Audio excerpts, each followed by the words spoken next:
Gaston ak politique bokk ci réew mi. dafa am looy xaar ci politique. non bokk xaaru bi ci dara bëgguma nekk ministre bëgguma nekk directeur bëgguma nekk dara.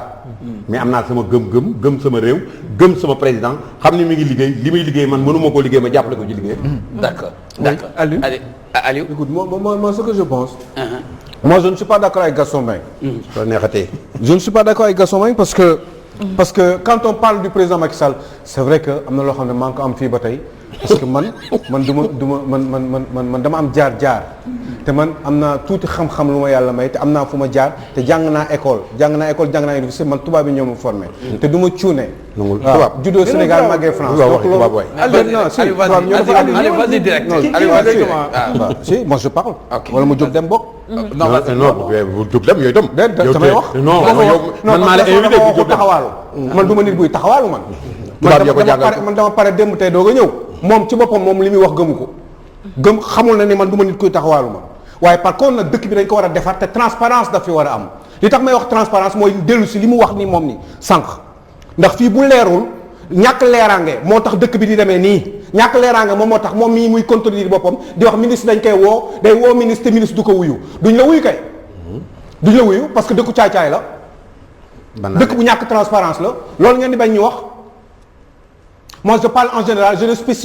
ne spécifie pas Gaston Mbengue wala Mamadou Bitèye ou Issa Tine je parle pour le Sénégal en général. Ce pays est mal gouverné ce pays est mal organisé et kan moo nekk à sa tête c'est le président Macky Sall il peut être gentil il peut avoir un grand cœur il peut être généreux il peut être tout ce que vous voulez lépp luy mbaax mën na nekk ci moom mais ñun loolu intéressé wuñu ce qui nous intéresse c'est que c'est lui qui a été élu dans ce pays-là comme président de la République c'est lui qui doit assumer ses responsabilités. Il y a deux solutions. Non il ne les assume pas.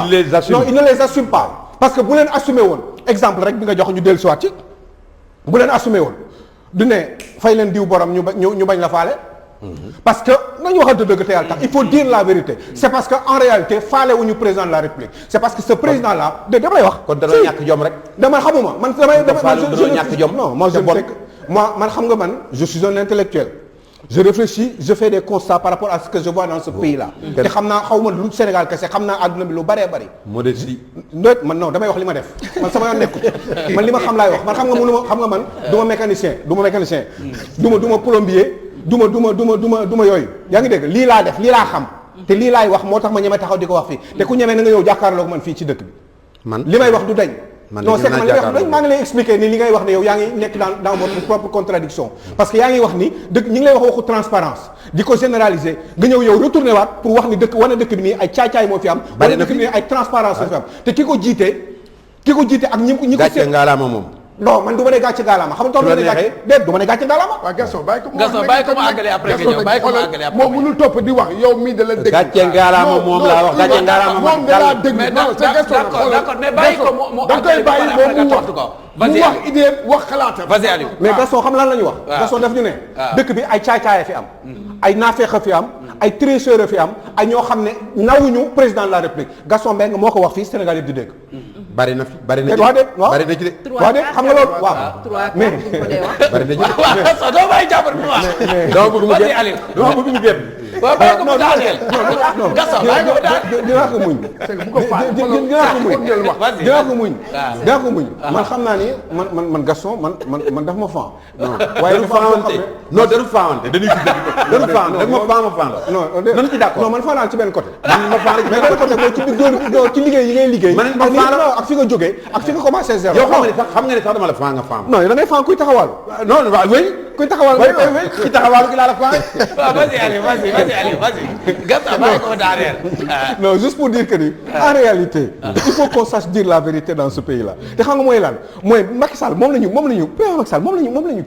fal moom mooy assumer ses responsabilités Macky Sall mooy wax te gars yi du ñu def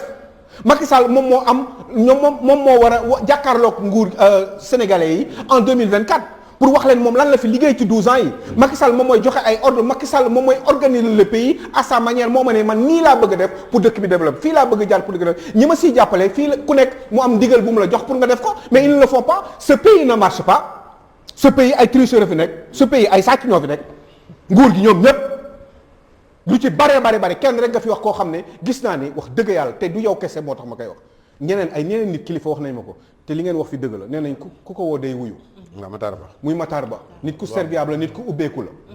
kooku moom Sénégal yëpp dañ ko témoigné te àdduna Sénégal nag dañuy wax ci wolof ku ñëpp tufli nga tooy. yaa ngi dégg donc kooku à la limite mën nañ ko dégg mais ñeneen ñi fi nekk ñëpp wax leen ma Sénégal lan lañ fi liggéey. pour que ce pays marche ce pays ne marche pas xam nga tax ce pays ne marche pas parce que celui qui est à sa tête ki jiite réew mi deful li mu war a def il n'a pas assumé ses responsabilités il est toujours dans ses calculs politiques calcul nu muy teg di organiser pour gën a mën a tenir le pouvoir alors que il a les pleins pouvoirs il devait juste faire une chose muy liggéey bi nga xam ne sénégalais bu fekkee ne sax ay 2024 sax xëy na sax duñ ci waxtaan xam nañu def gars yi am na dëkk yoo xam ne gars yi naan non yow président fii da nga fi toog de soxla nañ la encore ñaar fukki at ak juróom wala fanweeri at loolu liggéey kese moom moo koy def mais pas bu ñu demee bay toll ci fii c'est parce que on sait que mais gars yi ku si ñëw nii mais Gaston gars yi ku si ñëw fii li ngay jéem a def lépp mooy fexe yow def lan sa kamtal ay kattan pour fi nga toog nga mën fa dóor mu daanu regardez ce qui se passe au ministère de la santé c'est un exemple parce que on a fait un dossier là-dessus il y a pas longtemps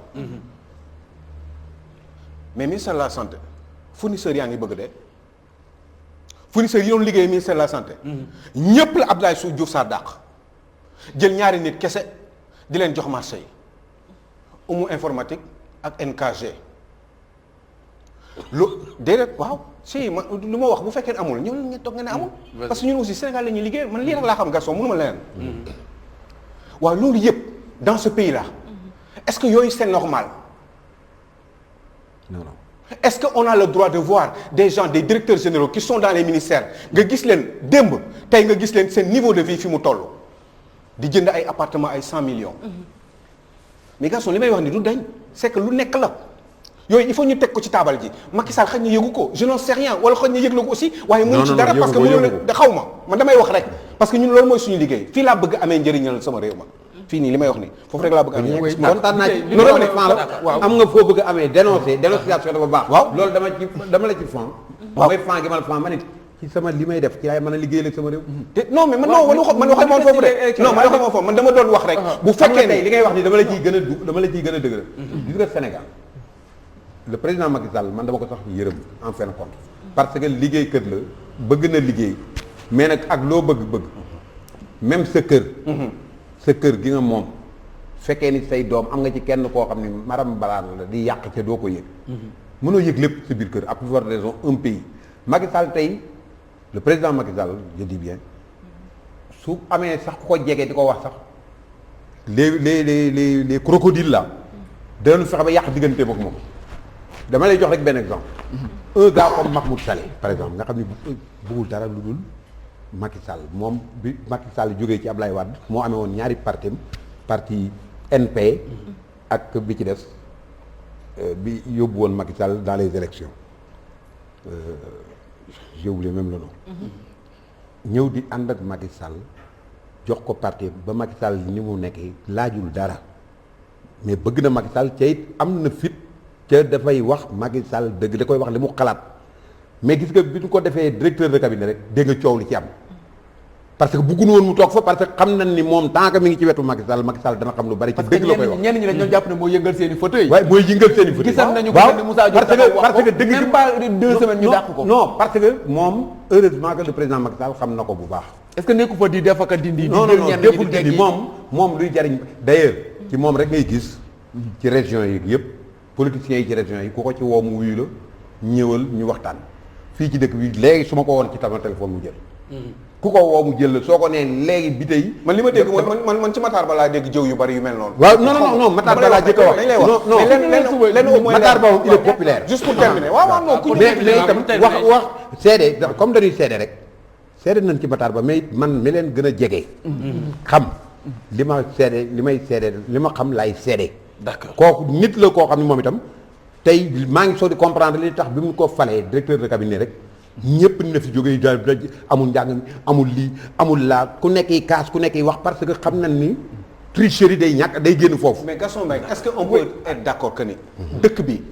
amul transparence dëkk bi gars yi ngi luubal alal réew mi te direction générale yi fi nekk ak ministères yi fi nekk Macky Sall moo leen ko dégg par décret est-ce que loolu war nañ ko mën a wax dëgg te yàlla tax ku nekk ak sa tëraay ba am ne que dëkk bi mais tu as raison di nga fi gis ministre de la République bu nekk fi at ba at dellu si waat tabax immeuble 3 étages 4 mais tu as étages raison yaa ngi dégg est-ce que loolu est-ce que marché yi mais ànd naa ci yow marché yi ma lay wax marché yi sànni di ko jox ay nit pour ñu leen def ay retour de commission est-ce que yooyu yëpp Macky Sall il est au courant il n'est pas au courant il n'a qu'à vérifier Alioune Sow loolu ànd naa ci ak yow c'est-à-dire que Macky Sall le président Macky Sall nit rek la man na wóolu ay nit teg leen nit ñooñu nag suñu deful lan leen wóoloo wala ñu malhonnête wala ñu manqué de loyauté mais bëgguñu sax ku jege Macky Sall man ñu bëri def nañ pourquoi Macky Sall ne loolu la pourquoi ñaar la Macky Sall dana réagir dana réagir dans 3 ans depuis 8 ans depuis 8 ans c'est la même chose non Macky Sall ça fait des années qu'on le dénonce ñi li may wax nii man ça fait ay at juróomi at des années aussi mi ngi dàq di jël mi ngi dàq ñeneen am na ñoo xam ne ñu ngi ci nguur gi ba tey da leen yokkal sax grade da leen yokkal grade loolu moom c'est sa cuisine c'est ça may ko après nga ñëw vas-y waaw en fait li ma xaw a jaaxal mooy et puis li ñu war a wax mooy du nit mooy réussir ki jiite réew kooku président kese la mais gouvernement mooy réussir Ablaye Wade bi mu demee ba war a dem lan la nit ñi doon wax nañ ko bàyyi mu eggale et ñu bëri aussi dañ doon wax naan Ablaye Wade bonul mais ni ci ginnaaw ñoo baaxul loolu doon seedeel Abdou Diouf waxal ko Senghor waxal ko ku mel ne et ñu bëri sax ne nañ Senghor ak Mamadou Dia ay nit leen jaxase ñoo dox seen diggante bu ñu convoqué histoire loolu bu ñu ci duggee leneen la waaye bu ñu considéré ku mel ne Ablaye Wade ñu li ñu ko doon waxal même chose la ñuy waxal Macky Sall Ablaye Wade bi nguuram commencé yëngatu mooy la nga xam ne amoon na fële l'affaire Malick ba mbir mi yëngatu nga xam ne recul na ticket présidentiel ba gis nga recul bi nga xam ne am na ci ak yeneen l'affaire de Mbane loolu fi lañ fekk yàggul mu reculé ci loolu Macky Sall aussi bërki Dembo Ndiaye gis nga ne reculé na ci lu mel ni couvre-feu ba mu ko jëkkee teg Touba loolu signe la wax naa la fi ñu nduroo ci côté li ñu la doon waxal mais aussi ci côté recul te dafa am loo xam ne nii moom en tout cas ku mel ni Montesquieu moom gëmu ko muy nguur goo xam ne day reculer bu commencé am rek loolu faiblesse la boo xam ne day dox jëm ci njeexitalu li ci njeexitalu kiiwam puissance am mbaadu nag ñoom ñaar dañoo bokk destin Ablaye Wade dañu ne woon du bokk mu ne par la force day bokk fexe na ba bokk dóor nañu ko bàyyi na dem na Macky Sall nee na du ne waaw dina déet mbaadu dafa nar a bokk ak Ablaye Wade destin ci côté yooyu yëpp léegi du Ablaye Wade ci boppam du Macky Sall kese moo mën a réussir moom en personne c'est-à-dire man naa comprendre ku mel ne Gaston moom opérateur économique la day liggéey day gagné ay marché dafa bëgg ay marché dañoo may marché man kay gars yi dañ maa iñaane sax d'accord ñu ngi ko jox Macky Sall moom iñaane wu ma Macky Sall sañoon moom am mais dañ maa iñaane léegi loolu bu fekkente ne Macky Sall ñi mu àndal ñu nekk ay ministre am déggaluñ ko ba bu leen ne exécuter leen mbir ñoom ñooy les exécutants ñoo war di exécuter li mu bëgg parce que gouvernement yow mi jiite mënul lu dul dresser li nga bëgg a def waaye ñi nga xam ne ñoom nga war a àndal bu ñu parewu pour jàpp ci peut-être ni ñu koy defee ku mel ne Gaston lank bañ ko fay xaalis sama ki yëfam te président autorisé ko ça veut dire que président du amul du leader bi mu war a doon ci kanamu ñi nga xam ne